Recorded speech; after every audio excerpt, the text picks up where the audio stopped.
You made it through the plateau. You built your willpower muscle. You stuck with something for 6 months, maybe longer. And now you're facing a new problem. You've got this guitar skill. This coding ability. This design portfolio. This language proficiency. But when you look at your bank account, your career trajectory, your actual life outcomes, something's wrong. You're more skilled than ever, but you're not more successful. Welcome to what I call the polymath trap. See, there's this seductive narrative floating around the internet right now. Maybe you've seen the videos. The Instagram quotes. Be a Renaissance person. The future belongs to generalists. T-shaped professionals are the most valuable. And it sounds so inspiring. So liberating. Finally, permission to explore everything. To be your full, multifaceted self. But here's what nobody tells you, most modern polymaths are broke. They're interesting at dinner parties. They have impressive resumes. They can talk about anything. But they're not building wealth. They're not gaining influence. They're not creating impact. And the cruel irony is that they're working harder than specialists. Learning more. Producing more. But getting less. Today I'm going to show you why this happens. And more importantly, how to escape it. Because the problem isn't being a polymath. The problem is that you're being the wrong kind of polymath. Let's start with a hard truth. The market doesn't care about your personal growth journey. It doesn't care that you can play guitar and code and speak Japanese. The market cares about one thing: can you solve my specific problem better than anyone else? And here's where most modern polymaths fail catastrophically. They spread their skills horizontally. Like they're collecting Pokemon cards. I know a bit of marketing, a bit of design, a bit of writing, a bit of video editing. Sounds impressive, right? Wrong. In the professional world, this makes you a jack of all trades. And yes, master of none. But the real polymaths throughout history? Leonardo da Vinci. Benjamin Franklin. Maya Angelou. They didn't spread horizontally. They stacked vertically. Let me explain what this means. When Leonardo studied anatomy, he wasn't just being curious. He was studying it to make his paintings more realistic. His art benefited from his science. When he studied engineering, he applied those principles to create more efficient painting techniques. His engineering benefited from his art. Every skill he learned amplified the others. They stacked. But most modern polymaths, they're learning skills that have nothing to do with each other. You're learning Spanish because you want to travel. You're learning piano because you like music. You're learning Python because tech jobs pay well. These are isolated islands of knowledge. They don't talk to each other. They don't compound. And worse, when someone asks, "What do you do?" you don't have an answer. Because you don't do one thing that your diverse skills serve. You just do a lot of things. And in a world where attention is the most valuable currency, this is suicide. Here's what's really happening behind the scenes. Your polymath personality is actually an asset. But you're deploying it wrong. You're trying to monetize the skills themselves. Hire me, I know 5 things. But the Renaissance masters, they monetize the insight that came from combining skills. This is called integrative complexity. It's the ability to see patterns that specialists miss because you're drawing from multiple domains. Let me give you a modern example. There's a guy named David Perel. You might have heard of him. He's a writer. But he also studied economics. And he's deeply into internet culture. And he understands online education. Now, he could have tried to be 4 separate things. An economist. A cultural critic. An educator. A writer.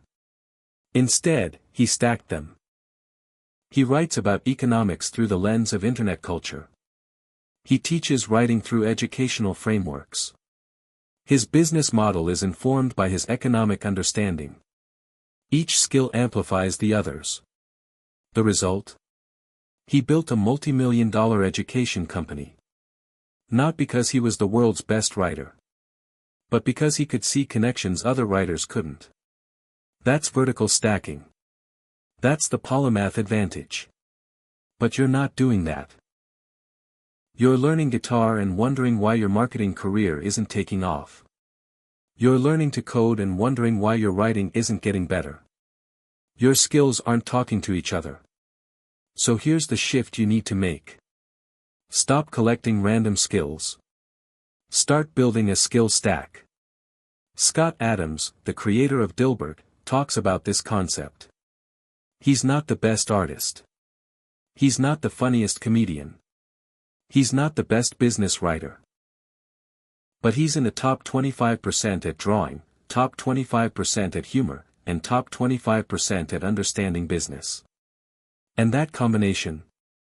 That's 1 in 10,000. That's where the value is. So here's what you need to do. Step 1, pick your primary domain. This is your anchor. Your home base. The thing you want to be known for. It could be writing. Or design. Or coaching. Or software development. It doesn't matter what it is. But you need one. Step 2, identify your 3 supporting skills. These are skills from different domains that, when combined with your primary skill, create something unique. For example, let's say your primary domain is fitness coaching. Your 3 supporting skills might be psychology, video production, and community building. Now you're not just a fitness coach. You're a fitness coach who understands behavioral psychology, creates compelling content, and builds engaged communities. That's a totally different value proposition than generic fitness coach. Step 3, find the integration points. This is where the magic happens. How does your psychology knowledge improve your coaching? Maybe you understand habit formation better than other coaches.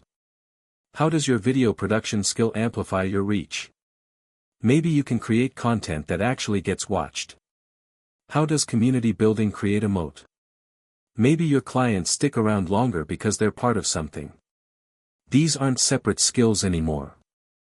They're one unified capability that's hard to replicate. Let me give you a framework that makes this crystal clear. I call it the 3 domains model. Every powerful skill stack needs skills from 3 categories. Domain 1, creation. This is the skill that actually produces value in the world. Writing, coding, designing, coaching, consulting, building, teaching. You need at least one creation skill as your foundation. Domain 2, distribution. This is how you get your creation in front of people. Marketing, sales, social media, networking, public speaking, video production. The best creation in the world is worthless if nobody sees it. Domain 3, leverage. This is how you multiply your impact without multiplying your time. Systems thinking, automation, delegation, community building, product development. This is how you scale. Most polymaths have multiple creation skills. Maybe you can write and design and code. But you have 0 distribution skills. So nobody knows you exist. Or you have creation and distribution, but no leverage. So you're constantly trading time for money, burning out. The polymaths who actually build wealth and impact. They have at least one skill from each domain. And then they integrate them. Now, I know what some of you are thinking. But I don't want to niche down. I don't want to put myself in a box. And I get it. The polymath in you rebels against constraints. But here's the thing, this isn't about limiting yourself. It's about focusing your power. Think of it like light. Spread out, it's just ambient brightness. But focused through a lens, it becomes a laser that can cut through steel. Your skills right now are ambient brightness. Interesting, but not powerful. A skill stack focuses that same light into something that can actually cut through the noise of the market. And here's the beautiful part, you can still learn anything you want. But now, you're asking a different question. Instead of, what should I learn next? You're asking, how does this new skill amplify my stack? You're not randomly collecting.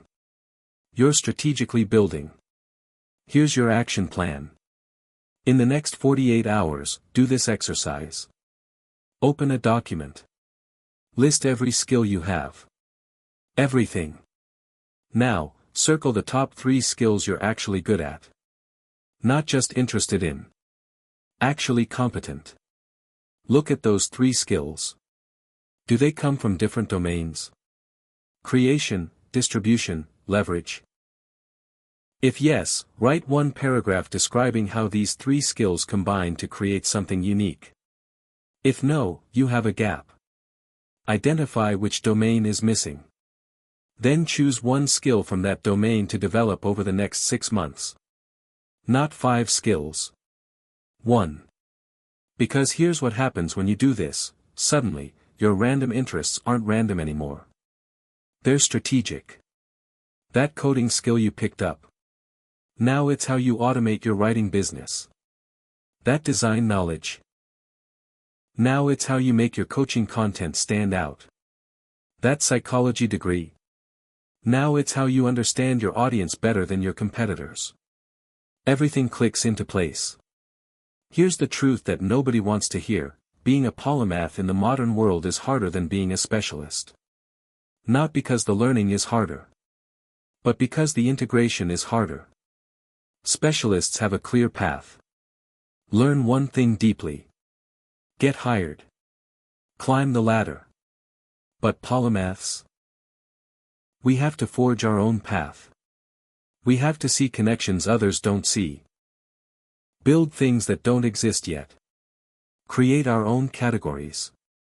That's harder. But it's also more valuable. Because in a world where AI can replicate specialist knowledge, the ability to integrate across domains is becoming the most valuable skill of all. The specialists are getting automated. But the integrators? We're becoming irreplaceable. So the question isn't whether you should be a polymath. The question is, will you be a polymath who dabbles, or a polymath who builds?